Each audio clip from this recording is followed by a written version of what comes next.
Welcome back into the studio. Appreciate you stopping back by. If this is the first time that you've been here, well then welcome. My name is Jerry and I'm in the process of launching kind of an online distribution company, but also where I am trying to self-distribute my feature film that I made during the pandemic. And so this is just a way for me to share everything that I'm learning with you. Hopefully it will inspire you to take this information and do whatever you need with it. But my effort here is to kind of break down the gatekeeping that happens in these industries and hopefully be able to look back on this and see what it really took to take all of this online, take all of this out into the world. I just think education is very powerful, and so that's what we're kind of doing today. So without any further ado, let's jump into it. A couple of things we're gonna talk about today is what I'm gonna be working on over the next month. Right now, you've probably only seen these vlogs. If you're looking at them, you might have found it from TikTok, you might have found it from Instagram. However you got here, I am appreciative that you're here and you're taking some time out of your day to listen to me talk.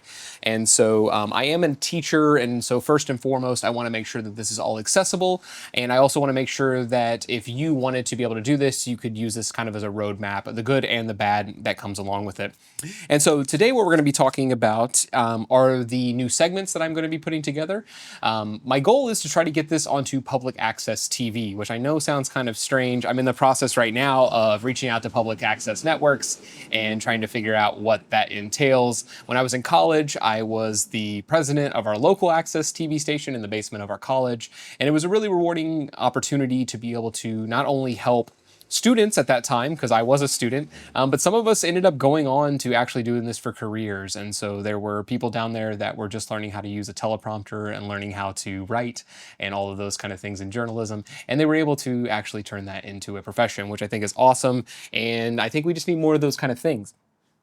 Also, I just feel that in this kind of world that we're currently in and creating together, that having more access to the arts, more access to media and financial literacy is going to be very important.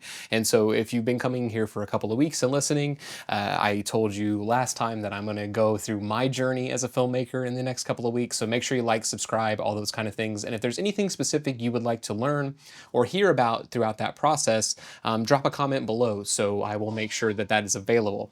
Sorry about that honking. I'm out in the garage right now with the door open so I can get the wind and go through this.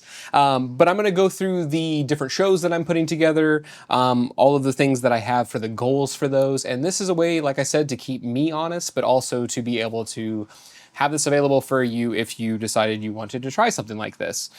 As a teacher, I think it's important for me to be transparent that not all of this works out as good as you hope it does. And so I've had a lot of really good things that have happened, but there's a lot of things that haven't happened. Life comes up, all those kind of things. So I wasn't able to put up a video on last Friday, which is usually when I do this.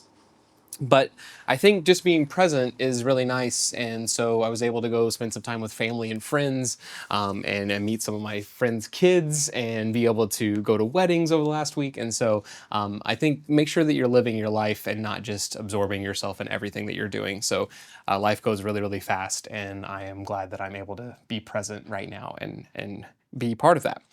So first up, we're going to talk about the journalism side of things. And so one of the things that I taught back in school was a broadcast journalism class. That's what my background is. You might have seen the NPR video I did a couple of weeks ago. I'm going to be doing a long dive on that over the next couple of weeks. And so it's currently in post-production, but basically talking about how did we get here? That's the tentative name of the segment. And it's going to be kind of these deep dives on different topics. So taxes and journalism and broadcast networks, 24-hour news cycles. I moved a couple of weeks ago and I learned a lot about moving from a different jurisdiction. I moved into a different area that had its own new rules. So I'm learning all these things as I go. And it'd been a while since I'd had to do that. And a lot has changed. And I started questioning kind of why these things are the way that they are. And can we change them? Can you change them? Hopefully, yes. Some of this stuff needs to change. That's why we're talking about it. But how we got here is going to be, the first one is going to be about journalism, the fairness doctrine, 24-hour news cycles, all that kind of stuff. And my goal with that is to eventually get that onto public access stations. Like I said, sorry about that fly. But I want to have more things readily available. And also, I kind of want to go back into person, build community.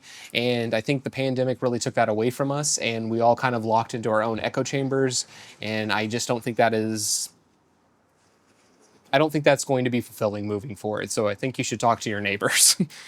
Okay, so how we got here, those are going to be the ones that are going to be all about kind of journalism. So a lot of factual things. You'll kind of see some of the books here. But yeah, this law of mass communication, this is actually from the person I rent from. So thank you so much for that.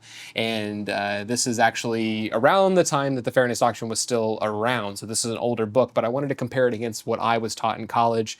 And so I learned a lot of new things in there. Also, the Fairness Doctrine, I don't really remember talking about that much in college. This was all stuff I learned after the fact. The other thing that we're going to be doing, it has always been one of my kind of goals to be able to show what it actually takes to be creative and go through that. So the next segment is going to be called the creative process.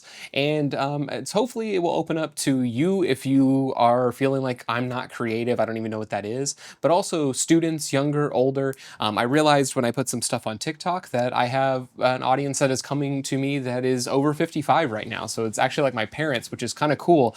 And so, because I've found this really, really rewarding to be able to be creative for a living, and it's not all about the money. So if you watch the last one, that's not why I'm doing it. But I think it's very interesting to see how the community is coming together. And when you're making these things and I'm putting it out for you to see, I'm not really able to be there with it. So I have to make sure that I'm communicating well and getting the point across of what I'm trying to actually do. So I'm going to work on that over the next couple of weeks. And if you have any feedback, then drop it in the comments below. But I want to be able to be better at communicating this because I know it's kind of abstract what I'm doing.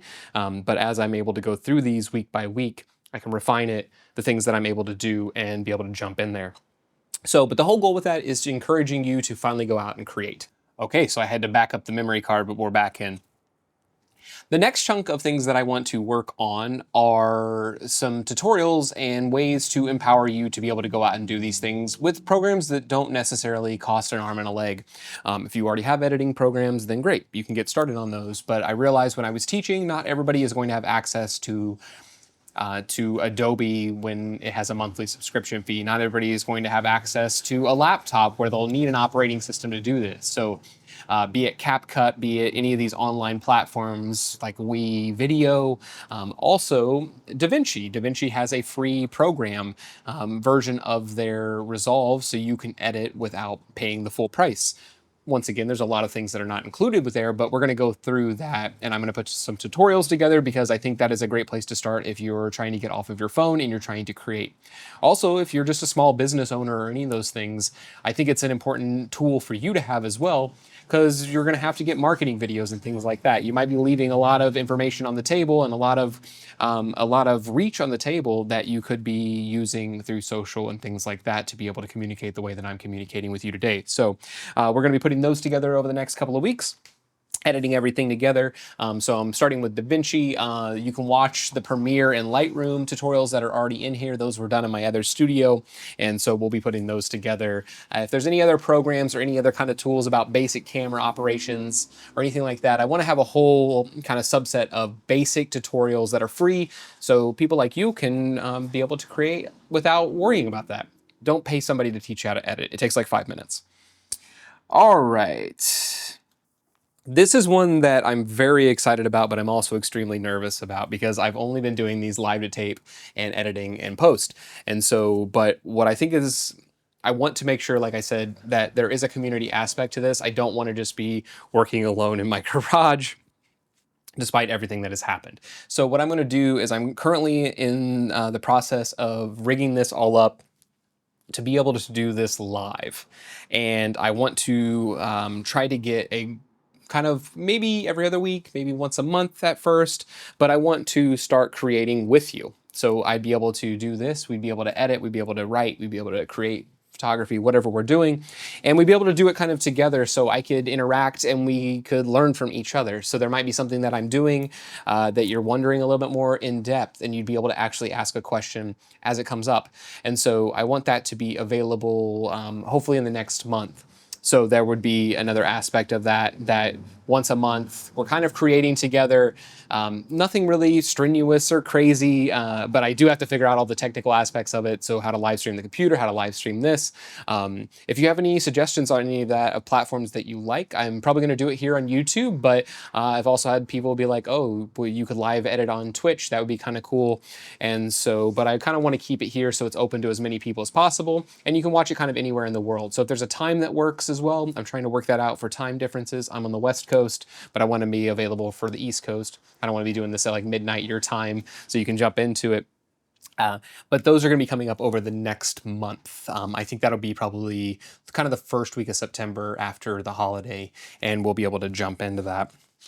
The other thing that I've noticed throughout this kind of process, let me get back into my notes really quick.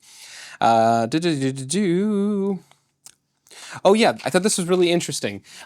If you haven't checked out Gary Vaynerchuk, Gary V Media, then do check him out. He has a lot of really great things to say about the current state of all of this. I've been listening to his things, reading his books since I was in college, and I've always been kind of inspired that he doesn't really pull any punches, and he kind of just tells you the facts of what it's really like to be a creative, and that's what I'm trying to do here as well.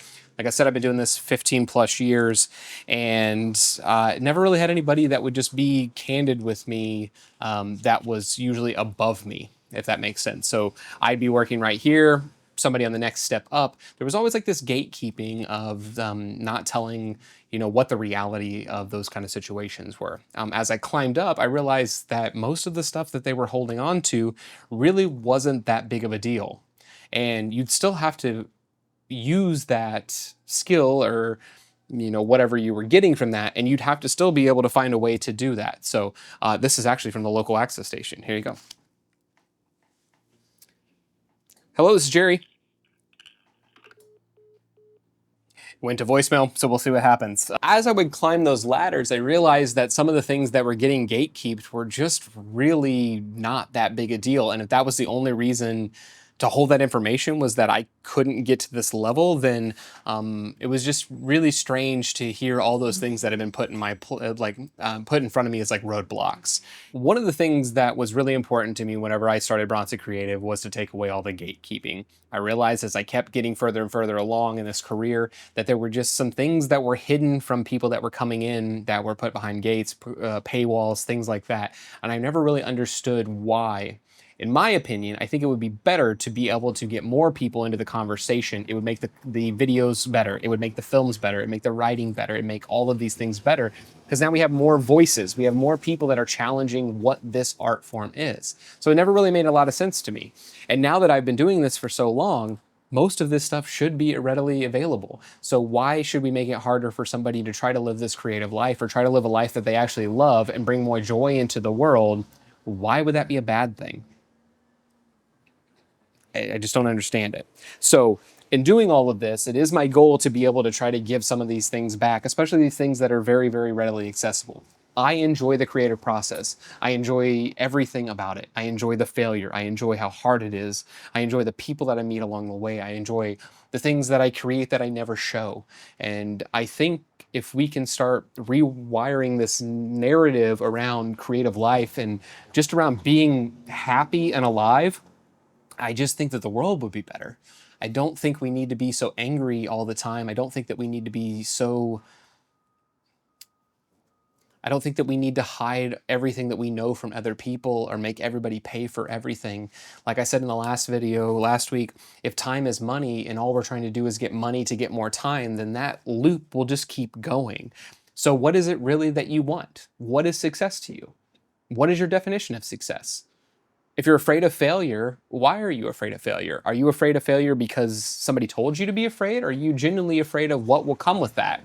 I just want to be able to share what has brought me joy in this with other people. I've realized over the course of these 15 to 20 years that whenever I'm not creating, that's when I'm the least joyful. When I am creating, most of which never makes any money, that's when I feel like inner peace. That's when I feel at one with the world. That's when I feel like I can really enjoy just the clouds and the butterflies and all those kind of things. And I understand that, you know, that may not be able to make a living, but what is a living? If the living is just the money, I'm not really interested in that. because I've made a lot. Sometimes I've made a little. Sometimes, and those things really were not that important.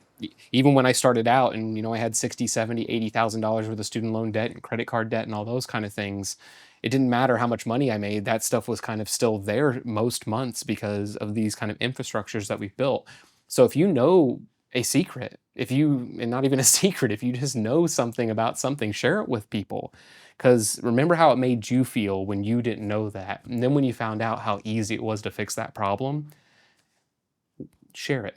Share it with everybody. Share what brings you joy. Share what you create. Even if it doesn't come with a financial backing at that exact moment, trust me, over the course of doing this for 15 or 20 years, 15 to 20 years, I've realized that it's just like investing. It pays dividends on the back end and it keeps coming back up, and you'll meet somebody later and it's just a really beautiful thing. I even sold a monitor to somebody I'd met 8 years ago. That was through Facebook Marketplace a couple of days. I hadn't seen them since before the pandemic, and it's very cool whenever those things just come up again and you start to realize that the world's very, very small, and it's also, life is so, so short. So enjoy it, try to find some peace in it, and do something nice for somebody, and I will see you next week.